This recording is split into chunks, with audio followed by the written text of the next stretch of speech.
지난 주간에는 우리가 이삭을 번제로 바친 아브라함에 대해서 살펴봤고요. 오늘은 자기 자신을 번제로 드린 이삭에 대해서 좀 살펴보도록 하겠습니다. 아브라함이 100세 때 얻은 아들이고요.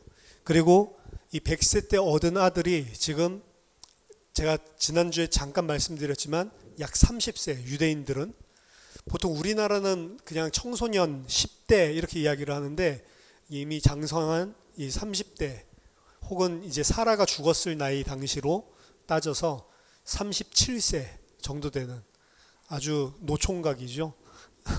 이삭 굉장히 늦게 결혼합니다. 나중에 결혼 이야기가 그래서 그 다음에 나오는데 바로 그래서 이삭이 사실은 이 장년이에요. 장년이고 아주 힘도 세고 건장한 그런 청년입니다. 어떻게 할 수 있느냐면 본문에 보니까 아브라함이 이제 종들을 다 놔두고 함께 이제 모리아산으로 하나님께서 예비하신 그 장소로 올라갈 때에 본인은 뭘 들죠?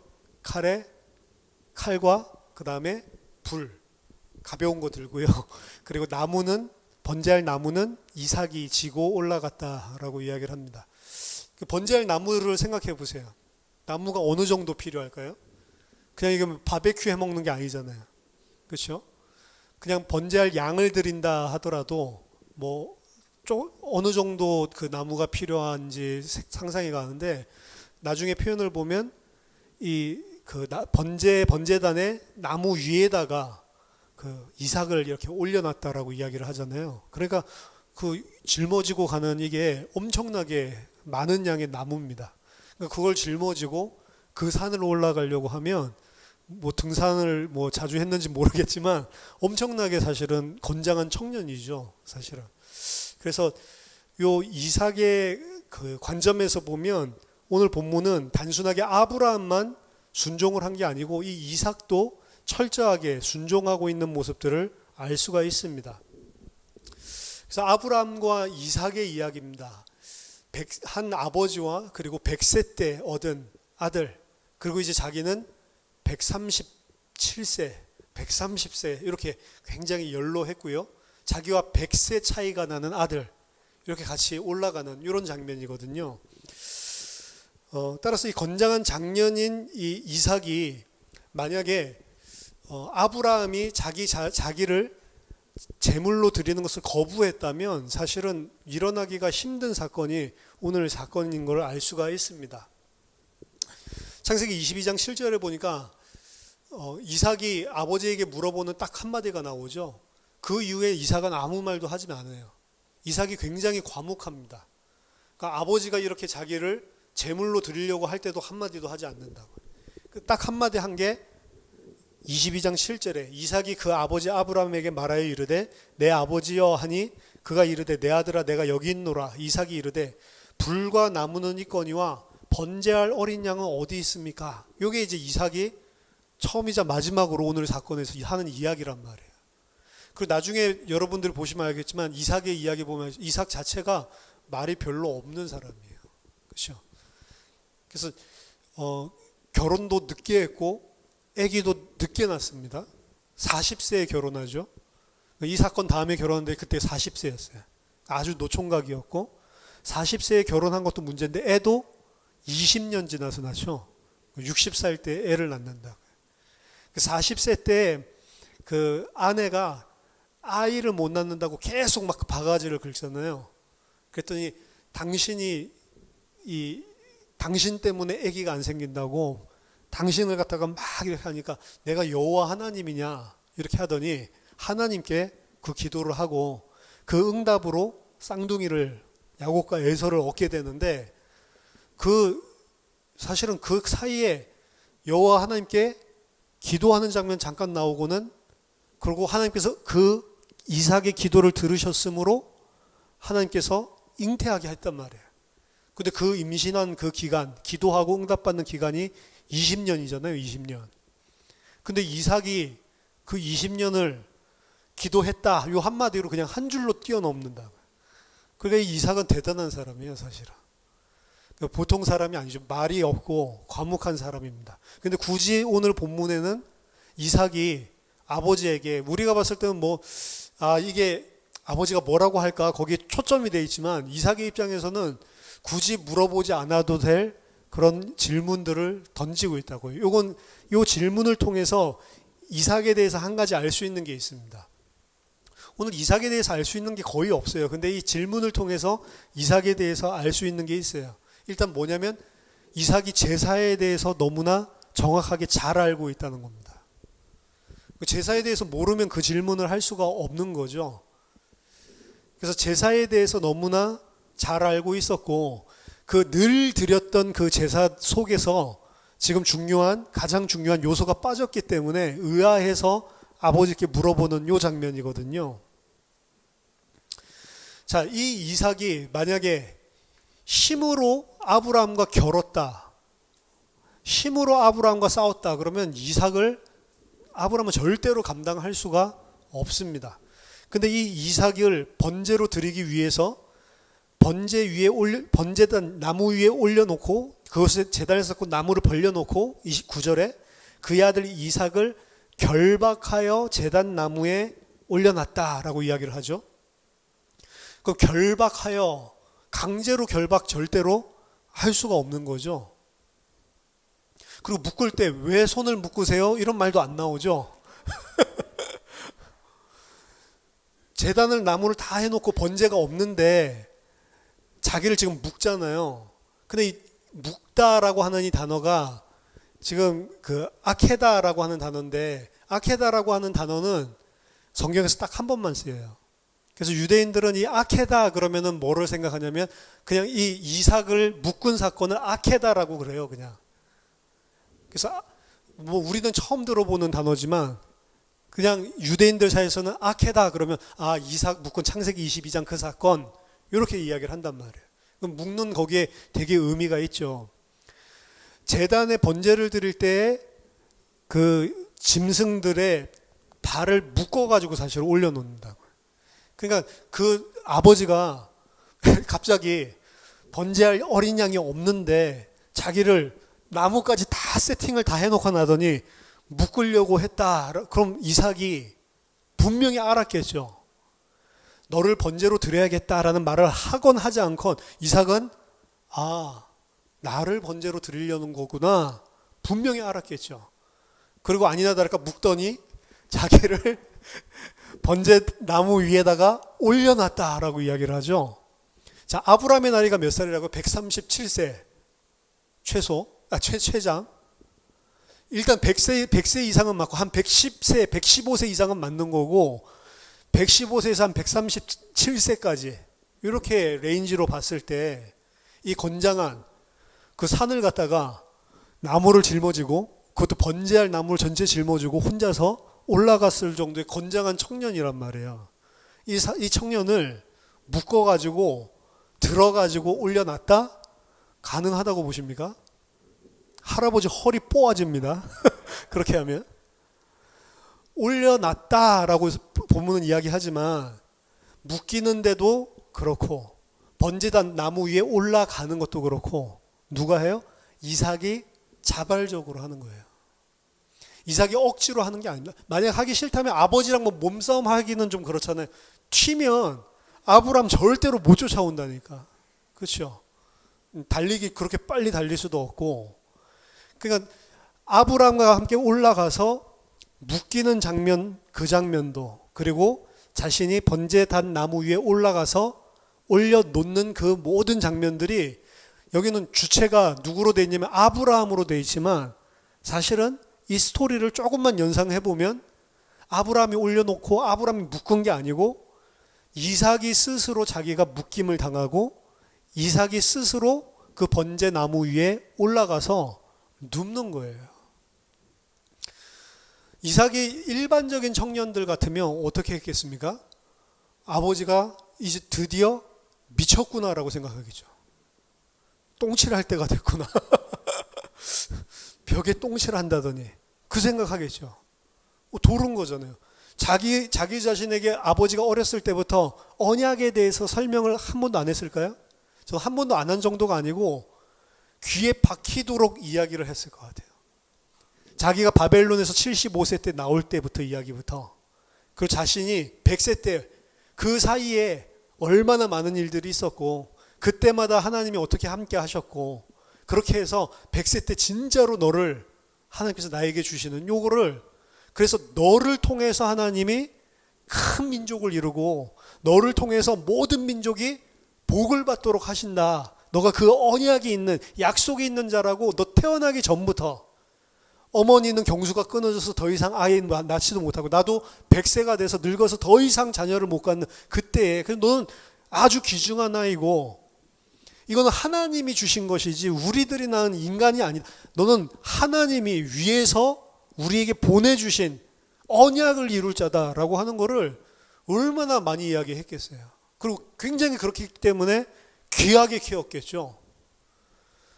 그러니까 아브라함이 이삭에게 그런 설명들을 다 분명히 충분하게 해줬고 이삭 자신도 자라면서 형이 있었다라는 걸 뭐 3살, 4살 때 기억하겠죠. 왜 그때 그 형은 어디 갔냐 이런 이야기도 했겠죠. 그럴 때에도 언약에 대해서 이스마엘도 걱정하지 마라. 하나님이 지켜준다고 했다. 나도 걱정 많이 했는데 이스마엘도 큰 민족을 이룬다고 이야기를 했다. 하지만 언약은 아니다. 언약은 하나님이 나에게 보내주신 내가 스스로 인간적으로 인본주의로 낳은 그 이스마엘 말고 하나님이 주신 하늘에서 보내주신 너를 통해서 언약을 잇는다. 이런 설명들도 계속 해줬어요. 그러니까 이삭도 어렸을 때부터 알았을 거예요. 나는 언약을 받은 자. 나는 우리 아버지에게 하나님께서 주신 약속의 씨. 그래서 나를 통해서 하나님이 큰 민족을 이루고 모든 민족이 복을 받게 한다는 그 축복의 약속이 내게 있는 자다. 나는 언약의 사람이다. 라고 하는 게 이삭에게는 충분히 들어갔을 겁니다. 그러니까 이삭도 자기 자신을 죽이려고 하는 아브라함을 이해할 수 없는 거예요, 사실은. 이해할 수 없어야만 정상인 겁니다. 그럼 그런 약속의 자녀인 자기를 갑자기 죽이려고 하는 여기 보면은 이삭에게 아무런 설명도 안 해요. 그렇죠? 하나님께서 지금 이렇게 한다고 하신다. 우리는 하나님께 순종해야 된다. 이 설득시키는 장면 자체도 아예 안 나와요. 사라에게도 아예 이야기를 안 하죠. 그렇죠? 사흘길을 갖다가 걸어왔는데 사흘길 걸어온 이유 중에 하나님께서 모리아 땅으로 가라고 하잖아요. 아브라함은 자기가 가는 곳마다 제단을 만들었습니다. 그렇죠? 이 창세기 우리 아브라함 이야기에서 곳곳마다 그런 흔적들이 나와요. 그러니까 이삭도 알겠죠. 이삭도 브엘세바에서 아브라함이 살 때 함께 만든 그 제단에서 아버지가 만든 제단에서 하나님 앞에 여호와 이름 부르고 번제 드리는 거를 봤겠죠. 그러니까 아버지한테 이 질문을 하는 거잖아요. 근데 아브라함은 자기가 거주하는 곳에다가 번제단을 쌓고 여호와의 이름을 불렀지 한 번도 3일 길이나 그 80km가 넘는 길이라고 그랬잖아요. 거기까지 가서 번제 드린 기록은 없어요.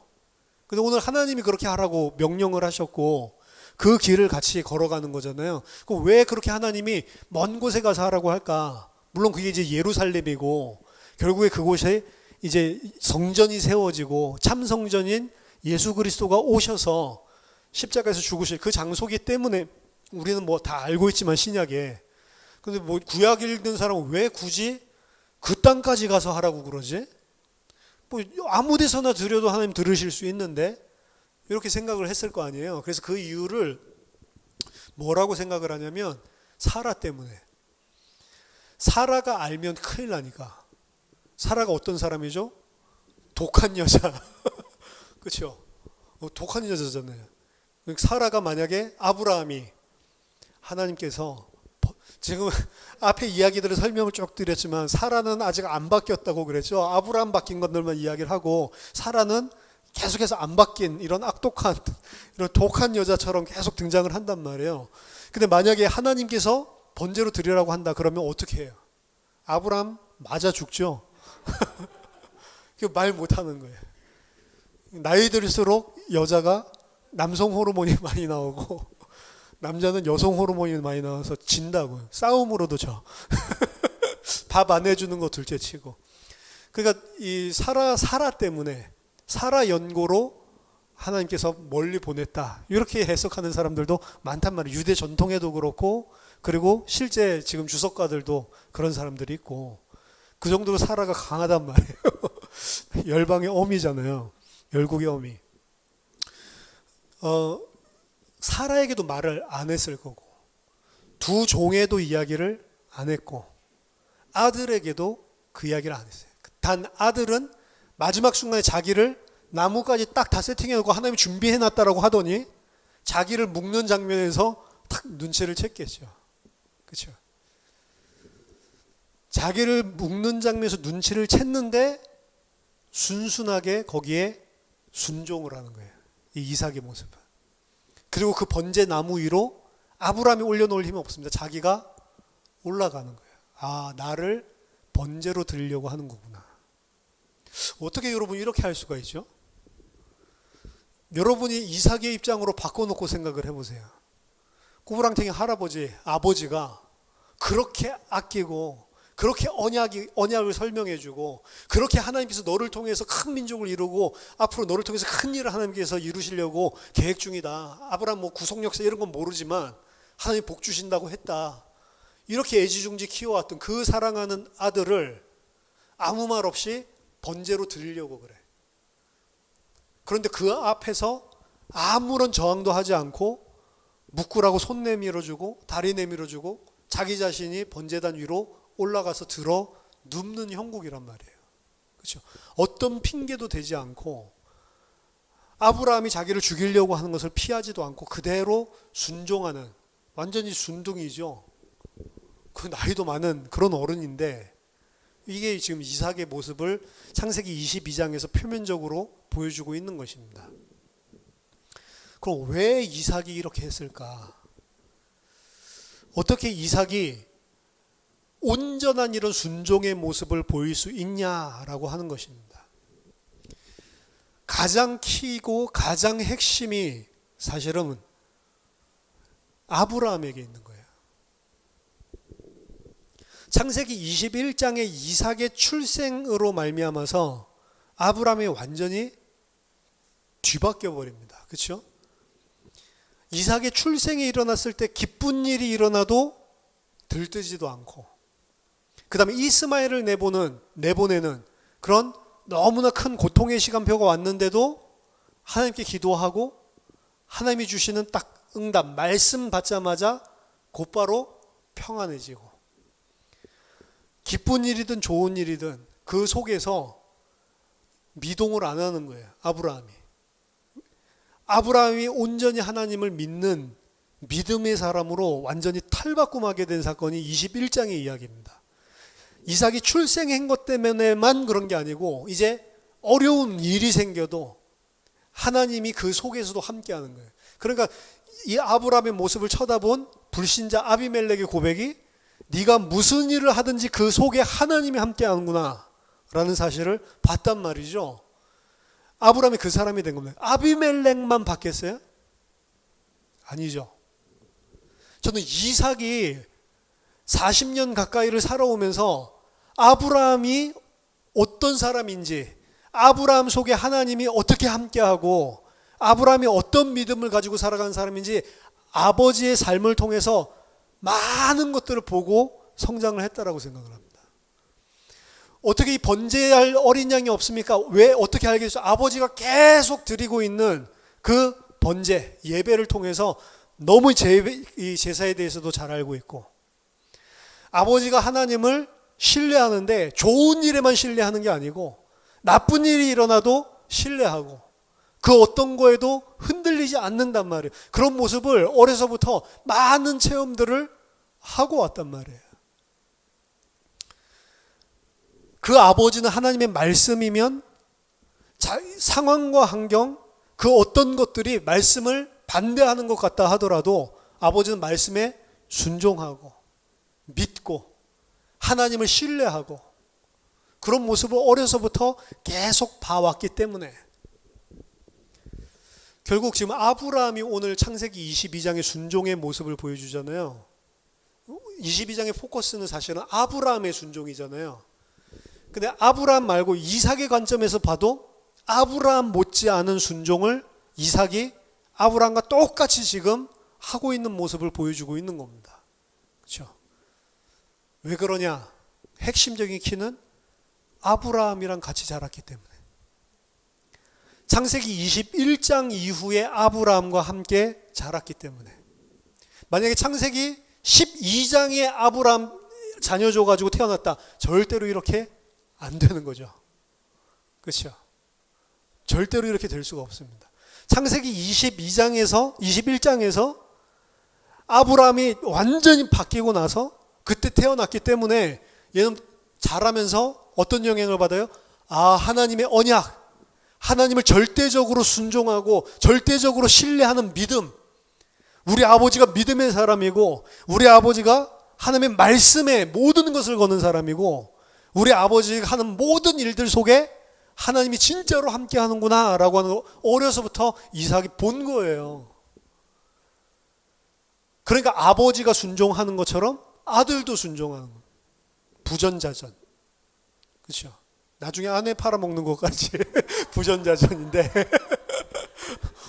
그치 태어나지도 않았을 때 생긴 일인데 어떻게 그렇게 하나 모르겠어요.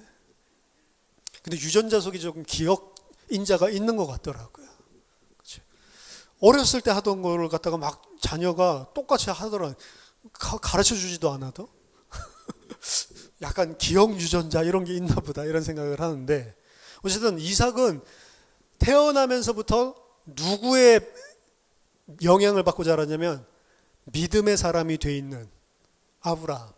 창세기 22장에서 믿음의 확증을 받지만 이미 21장에서 보여주고 있는 내용들 자체가 아브라함이 완전히 변했. 그런 아버지에게 최소 15년에서 37년 동안 영향을 받고 자란 거예요. 아버지가 누군지를 가장 잘 아는 사람이 이삭입니다. 여러분 가족들이 다 알아요. 그렇죠?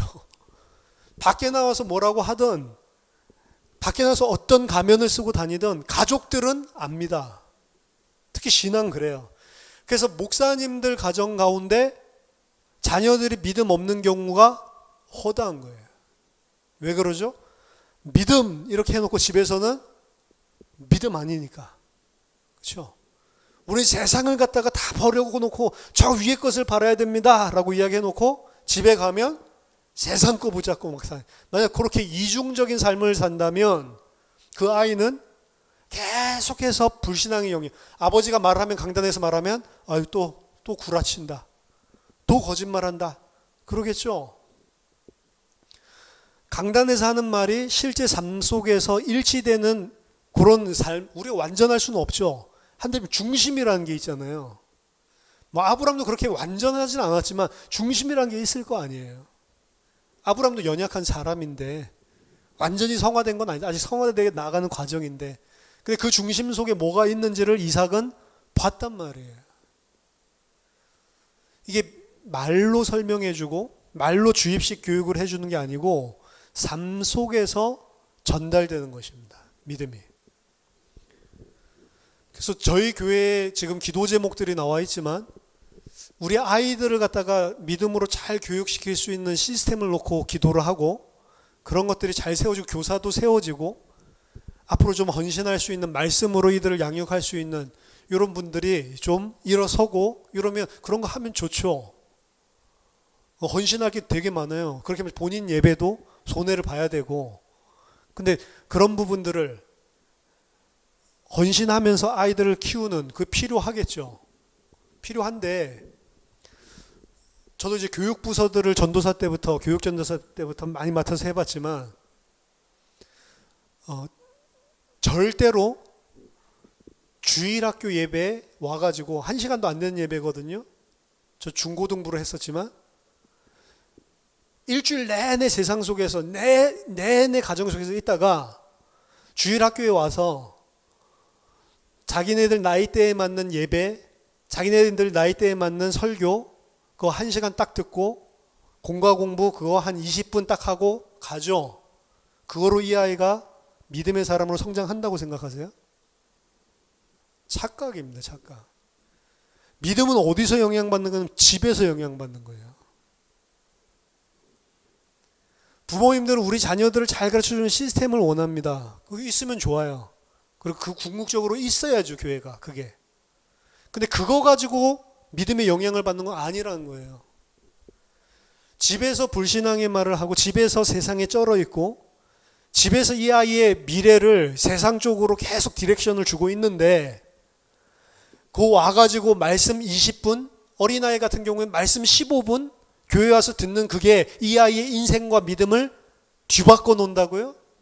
천천만만의 말씀입니다. 가정에서 전달이 되는 거예요, 언약이. 믿음이 가정에서 삶을 통해서 전달되는 겁니다.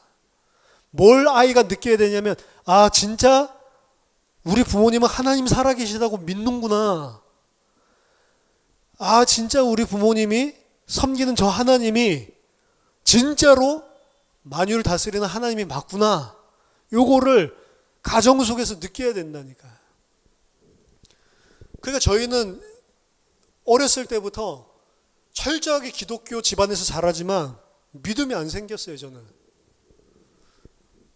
뭐를 봤냐? 하나님이 진짜로 살아계신가? 육신이기 때문에, 그리고 다 그렇게 믿고 있기 때문에 그런 육신적인 믿음을 제가 가질 수밖에 없는 거죠. 육신적으로 뭐가 잘 되면 하나님 살아있고, 그런 사람들 간증하고, 육신적으로 우리 집같이 그렇게 교회 충성 봉사하고 그렇게 열심히 주의를 하는데 왜 그렇게 하나님이 함께하는 그런 축복들이 안 나타나지? 벌써 그런 식으로 생각하고 있는 것 자체가 믿음이 전혀 전달이 안 됐다는 거죠. 부모님들도 항상 교회 가서 충성 봉사하고 진짜로 자기가 있는 것 최선을 다해서 섬기지만 교회를, 실제로는 집에 오면 경제 문제 때문에 맨날 싸우고 힘들어하고, 엄마 어렸을 때 집 나간다고 다 돈 문제였어요, 돈 문제. 그러니까 어려서부터 아, 돈 쓰면 안 되겠다 이 생각밖에 안 했다니까요. 가정에서 영향을 받는 겁니다. 맨날 싸웠어요, 진짜. 그 주식 가지고 우리 아버지가 돈 다 날려버렸을 때 국기원 땅 팔아가지고 80년대 그냥 가지고 있었으면 80년대 말에 46억짜리 땅이었는데 그럼 지금 얼마예요, 그게? 그거 81년도에 팔아가지고 우리 엄마가 팔지 말라는 거 억지로 몰래 뒷구녕으로 팔아서 다 주식 샀다가 다 휴지 조각 때문에 그때부터 맨날 싸우는 거예요. 맨날 싸워. 왜 하나님이 그런 일을 벌이셨냐? 아버지를 사랑하시니까. 돈이 계속 올라가니까, 물론 부동산이라서 뭐 손에 만지는 건 없지만 계속 올라가니까 교회를 슬슬 안 나가시기 시작하시더라고요. 그 헌금 봉투 딱 주면서 당신이 오늘 가서 헌금하고 와. 하나님이 그런 일을 벌이시는 거죠. 그러니까 어렸을 때 이런 그 이미지들이 그래서 있어요. 싸우고 막 너무 막 괴롭고 이렇게 교회 가서 예배 드리면 돼? 어렸을 때 우리 삼형제들끼리 포럼을 했다니까. 이렇게 해서 예배하는 걸 하나님이 원하시는 걸까? 아니지 막 이러면서 그 초등학생들이 그런 포럼을 하면서 교회에 딱 도착했을 때 어머니 아버지 얼굴이 확 밝아지면서 막 목사님이랑 인사하고 이런 거 보면 아, 이럴 수가 있냐. 좀 전까지 막 빗대 세우면서 싸웠는데 저게 예배인가? 이런 생각들이 들었다니까요. 그럼 평신도 가정도 그런데 저희 아버지는 예배를 가족끼리 싸움하면 가족 회의를 하지 않고 예배를 드렸다. 말씀을 아버지가 전하시니까. 말씀 전하는 시간이 아니죠. 그렇죠? 네 아비를 공경하라 뭐 이제 이런 것들 가지고 남편을 갖다가 막 순종해라 이런 것들을 가지고 그러니까 막 설명을 하는 거죠.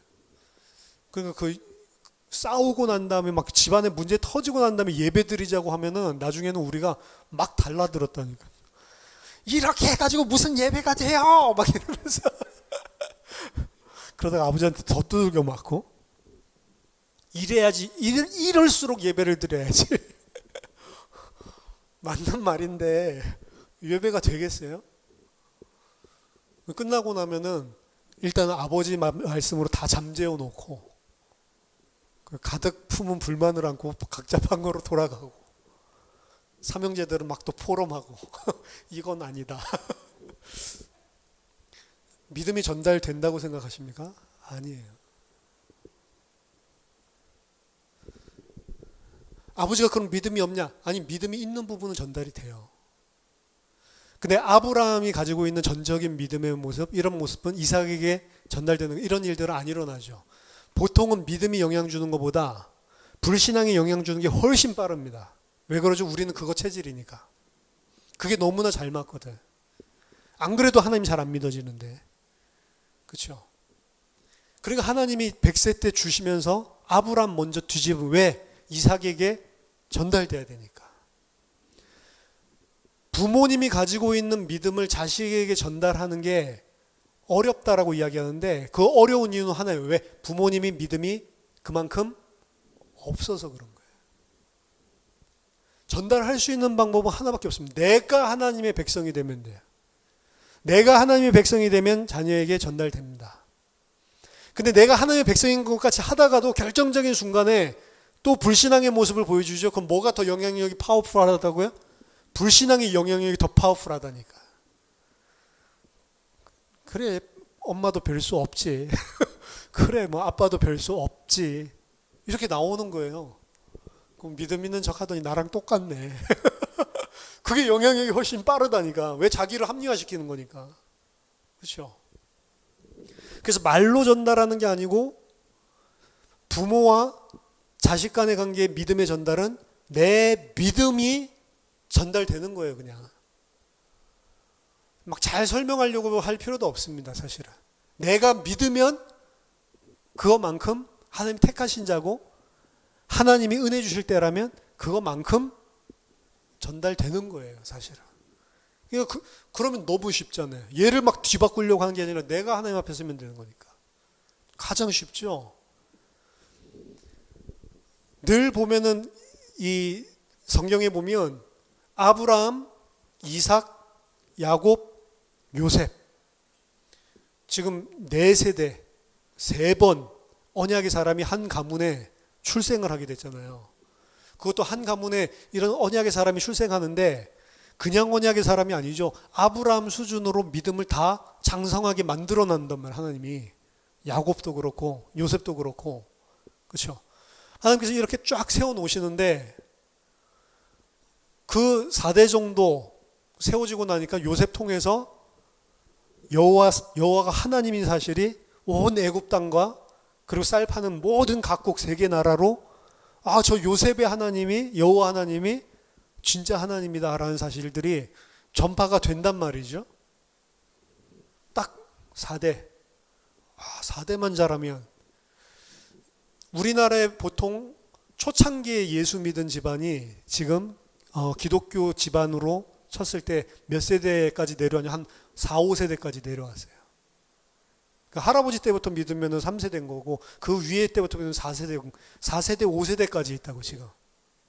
근데 뭐 이거는 다 조사를 하지 않은 거지만 폄하하려는 게 아니고 여러분들이 3세대, 4세대, 5세대 된 그 기독교 오랜 전통이 있는 그런 사람들 한번 대화를 해보세요. 진짜 복음인지 아닌지. 진짜 성경에서 말하고 있는 복음의 진리를 알고 있는지 아닌지. 제가 본 대부분의 사람들은 많은 경우에 종교적으로 완전히 율법적으로 완전히 바뀌어 있는 경우가 대부분입니다. 그나마 종교적으로 율법적으로 하는 사람은 교회에 그래도 다니고 하나님 믿고 예수님 믿는다고 하고 섬기려고나 하지 아예 교회랑 상관없이 사는 사람들도 많아요. 왜냐하면 본 거예요. 예수 믿는다더니 별 볼 일 없구만. 특히 3세대 때부터 문제가 일어나요.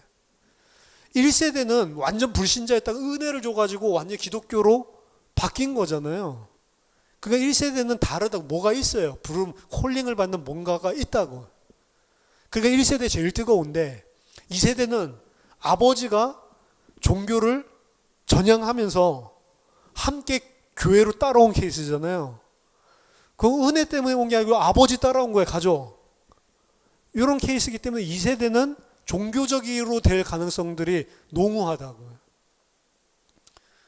그리고 그 사이에 이제 모태신앙으로 태어나는 게 3세대거든요. 저 같은 사람. 그러니까 이 문제가 많은 거예요. 그렇죠? 하나님의 은혜가 없으면 거의 종교로 거의 그냥 우린 기독교인 이걸로 흘러가는 케이스들이 많단 말이에요. 복음이 진리가 뭔지도 잘 모르면서 그냥 교회 열심히 다니고 기도 잘하고 헌금 잘하고 착하게 살면 그게 기독교인인 줄 알아요. 그런 식으로 착각을 하는 경우가 너무 많다는 거죠. 자, 40년 가까이 아브라함과 함께 살면서 이 믿음이 전달된 것입니다. 제가 아버지 너무 싫어하는 모습이 하나 있었는데 저희 어머니가 요리를 진짜 잘하셨어요. 뭐든지 해주면 진짜 맛있어. 어머니가 요리를 해주시면 보통 이제 메인 요리를 하나씩 하잖아요. 저녁 때. 뭐 아침에는 뭐 대충 먹어도 저녁 때 메인 요리를 갖다가 뭐 하나씩 뭐 도미찜을 한다든지 뭐를 하잖아요. 뭐를 하면 그것만 먹어도 맛있거든요. 그거랑 뭐 이제 반찬 이제 뭐 김치랑 뭐 이런 것들이랑. 근데 저희 아버지는 항상 기도 다 하고 이제 밥 먹으면 되는데 잠깐 보자 이러면서 일어나가지고 냉장고로 가신다고. 그래서 어제 저녁에 그 먹고 남은 게 있는데 그걸 좀 썩어 버린다 이러면서 그거를 주섬주섬 다 꺼내 오신다. 그런 어머니가 막 어머니도 한 성깔 하시거든요. 싸움 대장이었는데 이러니까 주는 거는 막 처먹어라 막 이러면서 막 그 너무 맛있는 거 해놓고 그냥 맛있게 먹으면 되는데 맛있는 거 해놓을 때마다 아버지가 주섬주섬 일어나서 냉장고에서 뭘 가지고 오는 걸 보면 그 이제 분위기를 다 잡치는 거죠. 근데 아버지는 어렸을 때부터 너무 고생스럽게 살아가지고 저렇게 이틀 사흘 놔두면 그 음식 버리는 게 싫어가지고 그렇게 하시는 거예요, 습관적으로. 근데 그것 때문에 싸움 나는 게 너무너무 싫다고요. 그래서 제가 결혼했는데 밥을 해먹잖아요. 둘이서 해먹는데 우리 집사람은 똑같은 음식을 잘 못 먹어요. 저는 뭐 어머니가 교회 일 때문에 너무 쑥달이 돼서 일주일 내내 곰탕만 먹어도 되는데 저희 집사람은 뭐 다른 걸 계속 먹어야 돼. 둘이 먹으면은 요리를 해놓고 양 조절을 잘 못하니까 남잖아요, 항상. 항상 다른 걸 또 새롭게 요리를 해서 먹는데 그렇게 하면 그 남은 거 이 생각이 나는 거예요. 그래서 제가 가서 주섬주섬 가가지고 야 이거 같이 먹자 남은 건데 그걸 제가 하고 있었거든요. 저희 집사람 처음에 반응을 안 했죠. 근데 계속 이 짓을 하니까 한 6개월쯤 지나니까 왜 그러냐고 맛있는 거 안 먹고 이렇게 이야기를 하더라고요. 그걸 저희 엄마한테 이야기를 일렀어요. 그래서 저희 엄마가 이리 와라. 그때 제가 눈치챘어요. 나도 모르게 아버지 제일 싫어하는 거를 하고 있는 거예요. 왜 그러죠? 같이 30년을 살았으니까. 무섭습니다. 아브라함과 함께 사는 거, 이게 무서운 거예요. 아브라함과 함께 살았기 때문에 이 아브라함이 하는 일은 무슨 일인지를 이삭이 봤기 때문에 아브라함이 하는데 가만히 순종하는 겁니다. 그 아버지의 그 아들이에요. 그 아들을 죽이려고 할 때 하나님께서 막으시고 대신 순양이 왜 안 보였을까요? 이 앞에 이야기랑 비슷한 거예요. 이스마엘을 떠나 보냈을 때 물이 없어가지고 막 통곡하면서 막 울잖아요. 그때 눈을 갖다가 밝게 열어주니까 바로 옆에 물이 있었잖아요. 그거랑 똑같은 거예요. 하나님이 은혜를 줘야 물이 보이고요. 하나님이 은혜를 줘야 양이 보인다.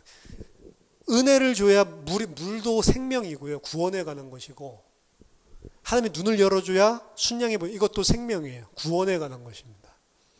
하나님이 준비하신 순양은 언제? 하나님이 눈을 열어주셔야만 볼 수 있는 거예요. 내가 죽어야 되는데 나 대신 죽어서 나를 살려줄 그 순양은 하나님이 눈을 열어줘야지만 보이는 겁니다. 그 분명히 계속 있었을 건데 갑자기 죽이려고 했을 때 양이 막 와가지고 묶여있지 수풀에 걸리진 않았을 거 아니에요. 만약 이삭이 먼저 발견했다면 정말 준비했네요. 여호와 이래가지고 그걸 갖다가 제물로 드리려고 했을 건데 하나님 눈 열어주니까 보이는 거예요. 하나님이 준비해놓은 순양. 그래서 이삭 대신 살아나죠. 자, 이 순종하는 아버지와 그리고 순종하는 아들 137세 최장 된 아버지와 37세 된 아들의 이야기입니다. 그리고 그 이야기의 결말은 아버지가 그 아들을 세이브하는 거죠. 뭐 때문에? 하나님이 준비해 놓으신 순양 때문에. 자, 이 아버지와 아들의 이야기는 여기서 끝이 아니죠.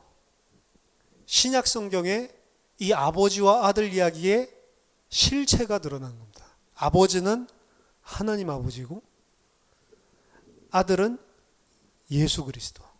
그렇죠? 이삭을 위해서는 하나님이 순양을 준비해 놓으셨는데 내 아들을 위해서 순양이 있어요? 없죠. 아브라함에게는 네 아들 그 사랑하는 네 독자를 아끼지 않았으니까 이제 죽이지 마라. 아브라함에게 이 체험을 하고 우리에게 자녀를 준 거는 하나님이 예수 그리스도를 우리에게 보내는 그 심정이 무엇인지를 조금이라도 느끼게 하려고 가족 제도를 통해서 하나님께서 주신 거란 말이에요. 이 땅에 있는 모든 것들은 하나님의 백성이 하나님의 은혜와 사랑을 깨닫게 하기 위해서 주신 겁니다. 가정제도도 마찬가지인 거예요. 우리가 아들을 갖다가 내놓는다라고 하면은 굉장히 힘들 거 아니에요. 슬플 거 아니에요. 어렵고 고통스러울 거 아니에요. 하나님도 삼위일체의 하나님인 그 성자 예수 그리스도를 육신의 몸으로 인간의 모습으로 이 땅에 보내서 우리 죄로 삼고 그리고 거기에 모든 우리가 받아야 될 그 쇼가 아니라니까요. 심판과 진노를 다 쏟아내서 그 육신의 100% 인간의 연약한 육신을 가지고 태어난 예수 위에 다 쏟아놓은 그 심정은 아브라함이 칼로 자기 아들을 잡으려고 하는 거랑은 비교가 안 되는 거예요. 아브라함은 그냥 육신적으로 아들을 그냥 잡으려고 하는 거고요. 하나님이 예수님에게 자기 아들에게 쏟아놓는 거는 모든 인류가 하나님을 대적해서 그들에게 쏟아놓아야 될 하나님의 모든 진노를 실제로 다 그 육신에 쏟아붓는 심판이라고요. 그 예수 그리스도가 이걸 두려워하는 겁니다. 하나님과 단절돼서 죄가 돼서 하나님이 가장 극악으로 싫어하는 정반대편에 서서 그 하나님의 모든 진노를 받아내 진노의 대상이 된다는 게 뭔지를 아는 거예요. 예수님은. 그러니까 괴로워하죠. 할 수만 있으면 이 잔이 내게 지나가기를. 그럼에도 불구하고 예수님이 자기 자신을 죽기까지 순종하고 죽기까지 자기 자신을 복종시키는 모습을 보여주고 있습니다. 그래서 빌립보서에 보면 거기에 대해서 분명히 이야기를 하고 있죠. 너희 안에 이 마음을 품으라 곧 그리스도 예수의 마음이니. 빌립보서 2장 5절부터요. 그는 근본 하나님의 본체시나 하나님과 동등됨을 취할 것으로 여기지 아니하시고 오히려 자기를 비워 종의 형체를 가지사 사람들과 같이 되셨고 사람의 모양으로 나타나사 자기를 낮추시고 죽기까지 복종하셨으니 곧 십자가에 죽으심이라. 이게 이삭의 모습, 이삭이 그림자로 보여주고 있는 아들의 모습이라. 죽기까지 순종하는. 근데 이삭은 안 죽었잖아요. 왜? 이삭이 죽는 거랑은 아무 상관이 없으니까. 인류의 죄와는. 아브라함이 복의 근원이 되게 하기 위해서는 자기 아들을 죽여야 되는데 아브라함이 이삭 죽인다고 자기 아들이 아브라함이 복의 근원이 되는 게 아니란 말이에요. 궁극적으로 아브라함이 어떻게 해야 복의 근원이 되냐면 하나님이 하나님의 아들을 죽여야지만 아브라함도 복의 근원이 되는 거예요. 그렇죠? 아브라함은 죄 용서 누구 때문에 받아요? 아브라함 믿음 때문에 받아요? 아니라니까. 예수 그리스도의 피로 아브라함도 구원받는 거라니까요. 이삭 죽이는 건 아무 상관이 없는 거죠. 이삭을 죽이지 말라 하시고 하나님이 자기 아들을 죽이시는 거예요. 왜? 아브라함을 복의 근원으로, 아브라함을 언약을 이을 씨로 삼기 위해서 하나님께서 그렇게 하시는 겁니다. 이게 하나님이 우리에게 보여주시는 사랑이에요. 자, 단순하게 자녀 교육, 자녀들에게 어떻게 믿음을 전달할까 이 이야기만 하고 있는 것이 아니고 이 하나님께서 베풀어 가시는 구속 역사들 속에 그 아들을 주시면서까지 자기 아들을 죽이면서까지 우리에게 주시려고 하는 그 사랑이 무엇인지를 정말로 알아야 그 믿음이 전달이 되는 겁니다. 어떤 믿음이 독한 믿음이 아니고 진짜 그 은혜와 사랑을 아는 자, 그 삶이 중요한 거예요. 연약해서 넘어져도 괜찮습니다. 진짜로 그 은혜와 사랑이 무엇인지를 알고 감격하고 그것 때문에 내가 예수 그리스도를 붙잡고 살아가는 삶이 계속해서 삶들 속에서 묻어있고, 우린 불신앙한 모습들 많죠. 하지만 진짜로 이 모습이, 우리 어머니는, 우리 아버지는 진짜로 예수를 믿는구나, 진짜로 그 하나님의 은혜 사랑이 대단한 거구나 느끼기만 하면 끝난 것입니다, 사실은. 근데 그거를 못 느끼는 거죠. 그래서 성경에는 이 아브라함, 이삭, 야곱, 요셉 이렇게 전달된 전례가 없습니다. 요셉 이후에 사실은 전달이 됐다 안 됐다 그런 말 자체가 없어요. 요셉 두 아들이 있지만 제가 봤을 때는 전달이 안 됐을 가능성이 높습니다. 사사기 보시죠. 한 대를 전달 못하죠. 사사 일어나면 그 당대에 살던 사람들은 와 이렇게 하지만 사사 죽고 나면 곧바로 또다시 우상 숭배하면서 한 대가 제대로 전달이 안 돼요. 이 복음이라고 하는 게. 사무엘도 다윗을 세웠지만 다윗은 솔로몬을 못 세웠죠. 사무엘도 자기 자식들은 못 세우죠. 자기 자식들은 홈리 비누아스랑 똑같았다니까. 회막에서 일하는 처녀들 건드리고 고기 막 뺏어 먹고, 그게 홈리 비누아스의 죄인데 똑같은 짓을 하고 있어요. 사무엘 똑같이 어울려가지고. 왜 그러죠? 홈리 비누아스랑 친하니까. 근데 집에서 영향받는다면서요. 그렇죠? 사무엘에게 영향을 받는 거예요. 사무엘이 진짜 가지고 있는 거.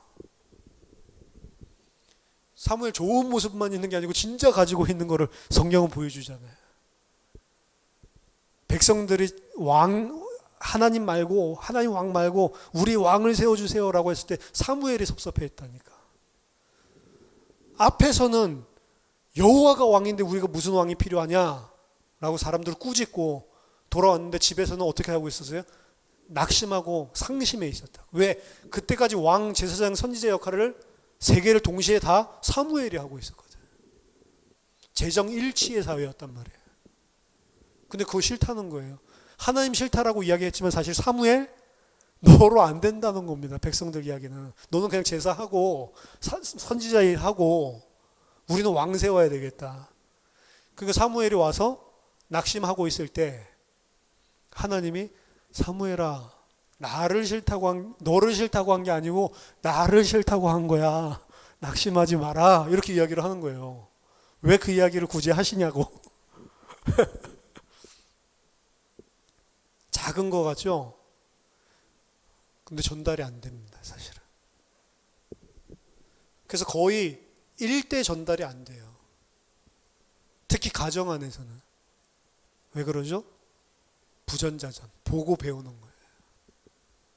그래서 자녀들 하는 짓을 보고 누구 욕을 해요? 부모님 욕을 하죠. 저는 어렸을 때 그거 진짜로 열받더라고. 내가 잘못한 걸 나한테 뭐라고 해야지 왜 부모님한테 뭐라고 그러냐고. 연좌제도 아니고. 이런 생각들을 했고, 내가 뭐라고 하고 엄마 욕 먹는다. 절대로 그렇게, 이런 말 자체가 뭔 소린지를 몰랐어요. 근데 크고 나니까 알겠더라고요. 그 자식을 보면 그 부모를 아는 거예요. 어떤 가정에서 어떤 영향을 받고 자랐구나. 그래서 그 자식만 보는 게 아니고 그 부모를 보면 그 자식이 어떤 자식인지를 알게 돼 있죠. 그래서 상견례를 하고 그런 거예요. 사돈들을 보고. 결혼할 때 누구를 보라고 하냐면 그 부모님을 보라고 그러잖아요. 결혼할 사람 보지 말고, 그건 다 잘해주지 결혼하기 전이니까. 그 부모님을 쳐다봐라. 인품, 인성이 정말로 괜찮은 사람인지. 그 영향이 그대로 가거든요. 부전자전.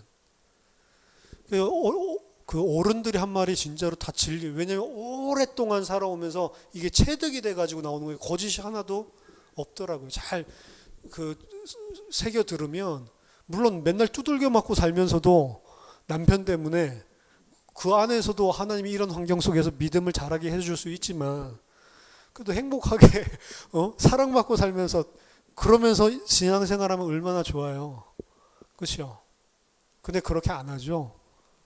보통은.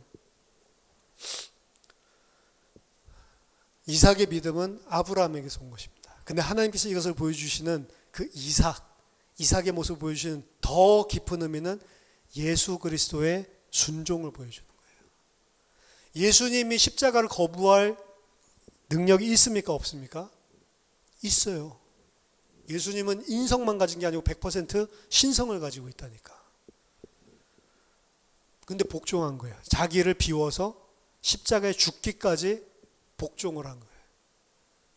그게 오늘 이삭의 모습 속에서 드러나는 모습입니다. 그리고 우리에게 알려주는 거예요. 그 아들을 아끼지 않고 죽이신 분이다. 그 아들을 아끼지 않고 우리를 위해 주시고 우리를 위해 모든 것을 다 주시는 분이다. 그분의 은혜와 사랑을 알겠냐. 그래서 창세기 22장의 아들과 아버지 이야기는 해피 엔딩이지만 사실은 사복음서에서 보여주는 그 예수 그리스도의 마지막 아버지와 아들 이야기는 죽음으로 사실은 끝까지 극으로 가는, 물론 그 다음에 뭐 부활을 하지만 죽음으로, 그것도 하나님의 모든 심판을 받은 번제물로 가는 거예요. 이삭이 자기 나무를 지고 가듯이 예수님이 십자가를 지고 간, 예수님 나이가 그때 33세, 뭐 보통 30대 이야기를 하죠. 그러니까 이삭이랑 나이도 비슷하다니까. 그때 이제 십자가를 지고 너무 무거워가지고 제대로 지지 못할 만큼 엄청나게 큰 나무였죠. 자기가 죽어야 되는 그 나무를 짊어지고 가셨단 말이에요. 마찬가지로 이삭도 자기가 죽임을 당할 그 번제 나무를 짊어지고 올라가는 겁니다. 비아 돌로로사라고 하죠. 예수님이 그 나무 짊어지고 걸어가신 그 길. 성지순례 가면 거기 있잖아요. 예수님 쓰러지면서 피토한 곳들, 이런 것들 다 뭐 우상으로 다 만들어놨잖아요. 그 길을 올라가서 자기가 들고 간 그 나무 위에 스스로 올라가는 거예요. 예수님이 스스로, 나는 스스로 내 목숨을 준다라고 이야기했거든요. 그러니까 이삭이 스스로 번제나무 위에 올라가는 모습을 보여주고 있는 겁니다. 왜? 우리 살리려고. 자기 자신을 번제로 드린 이삭, 예수 그리스도의 모형입니다. 하나님 아버지와 그리고 그 아들 예수 그리스도의 사랑과 은혜를 보여주는 장면입니다. 저와 여러분들이 그 은혜, 사랑 정말로 알고 정말로 그 하나님을 신뢰하는 믿음의 사람으로 또 우리 후대들에게 선한 믿음의 영향을 끼치는 그런 증인들이 다 되시기를 예수 그리스도 이름으로 축원합니다. 기도하겠습니다. 하나님 아버지, 은혜를 감사드립니다. 우리를 위해서 아낌없이 그 아들을 주시고 또 예수 그리스도께서 그 아버지께 죽도록 십자가에서 죽으실 때까지 순종하심으로 우리를 살려주심을 감사합니다. 하나님, 그 자발적인 은혜와 순종과 사랑이 무엇인지를 알 수 있도록 우리의 마음을 움직여 주시고 그 예수 그리스도와 그 신실하신 하나님을 온전히 믿고 신뢰하는, 그 하나님을 온전히 의뢰하고 그 하나님으로 말미암아 세상을 이기는 믿음의 사람들 다 될 수 있도록 우리에게 오늘도 성령으로 역사해 주시옵소서. 그래서 우리 가정에 또 우리의 자녀들, 후대들에게 하나님이 살아계심을, 그 하나님이 어떤 은혜와 사랑을 베푸신 분이심을 하나님 온전히 증거하고 전달하는 믿음의 가정들이 다 될 수 있도록 역사해 주시옵소서. 살아계신 주 예수 그리스도 이름으로 기도하옵나이다. 아멘.